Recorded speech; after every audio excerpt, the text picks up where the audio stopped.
चीन अपनी गुस्ताख मिजाजी से बाज नहीं आ रहा। तिब्बत को पूरा निगल जाने वाला चीनी ड्रैगन अब ताइवान को भी उसी तरह निगल जाना चाहता है, लेकिन ताइवान भी कमर कसकर तैयार है। दोनों के बीच तनाव एक बार फिर से बढ़ गया है। इस बीच चीन की ओर से एक ऐसी बड़ी हरकत की गई है जिसे उसकी उकसावे वाली चाल कहा जा रहा है। चीन की सेना ने युद्धाभ्यास के बहाने ताइवान की चौतरफा घेरेबंदी कर दी है। उसकी ऐसी हरकत पर अमेरिका ने उसे बेहद कड़ी चेतावनी दी है। अमेरिकी राष्ट्रपति डोनाल्ड ट्रंप के एडमिनिस्ट्रेशन ने ताइवान के मसले पर कहा कि इस पर यथास्थिति की बात कही गई थी। अगर इसे किसी तरह से भी प्रभावित करने की कोशिश की गई तो अमेरिका इसका कड़ा विरोध करेगा।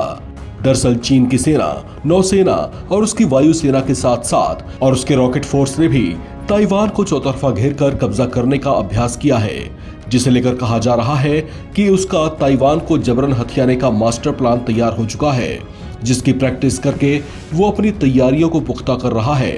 ताइवान की राजधानी ताइपे ने भी चीन के ऐसे दुस्साहस का विरोध किया है। ताइवान की ओर से जारी बयान में कहा गया कि चीन की उकसावे वाली गतिविधियां क्षेत्रीय शांति के लिए बड़ा खतरा साबित हो सकती हैं। चीन जिस दौरान ताइवान को हर तरफ से घेरकर उसे कब्जाने का सैन्य अभ्यास कर रहा था, उस समय ताइवान के सशस्त्र बलों ने भी मोर्चा संभाले रखा। उन्होंने हालात पर नजर रखी और गतिविधियों का पता लगाने के लिए CAP विमान, अपने नेवी के जहाजों और कोस्टल मिसाइल सिस्टम्स को तैनात रखा ताकि जरूरत पड़ने पर उसका उपयोग किया जा सके। चीन की ऐसी हरकत से तनाव की स्थितियां बनती देखी गईं।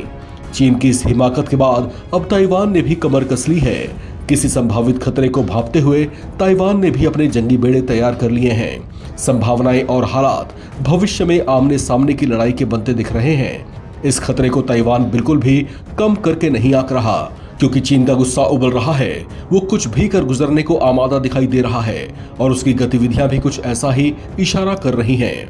आपको बता दें कि ताइवान को अमेरिका का साथ मिला हुआ है, जो बात चीन को नहीं भा रही।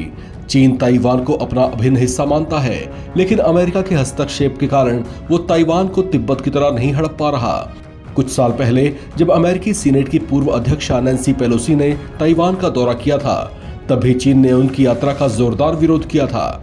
हालांकि इन सबके बावजूद ताइवान की धरती से ही चीन को लगभग ललकारते हुए नैन्सी पेलोसी ने उसकी पुरानी कारस्तानियां भी उसे याद दिलाई थी।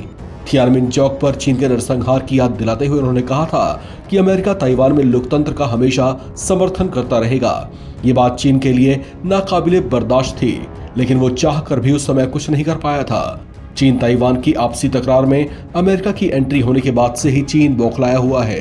तभी उसने किसी न किसी बहाने ताइवान के आसपास अपनी सैनिक गतिविधियां तेज कर रखी हैं। उसे डर है कि कहीं अमेरिका के दखल से ताइवान उसके चंगुल से निकल न जाए। ऐसे में चीन चाहेगा कि वो जल्दी से जल्दी ताइवान को पूर्ण रूप से अपने गणराज्य का हिस्सा घोषित कर दे, लेकिन ये इतना भी आसान नहीं है। इस खबर में फिलहाल इतना ही। बाकी अपडेट्स के लिए आप बने रहें NBT ऑनलाइन के साथ।